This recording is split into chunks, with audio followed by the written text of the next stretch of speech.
ఒక producer remuneration ఇచ్చాడు. ఉమ్, remuneration ఆవిడకి ఇవ్వాల్సిన డబ్బు బ్యాలెన్స్ ఇచ్చేసాడు ఈయన.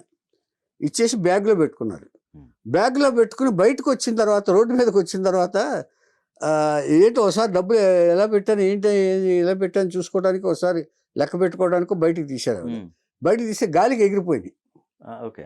డబ్బులు. సగం ఈవిడ దాంట్లో ఉన్నాయి, ఉమ్, చేతిలో ఉన్నాయి, మిగతా ఎగిరిపోయినాయి.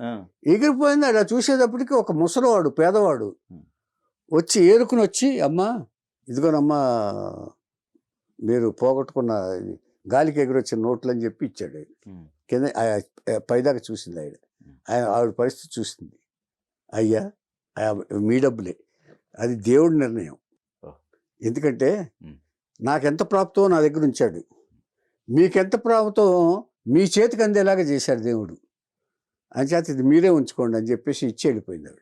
సూపర్.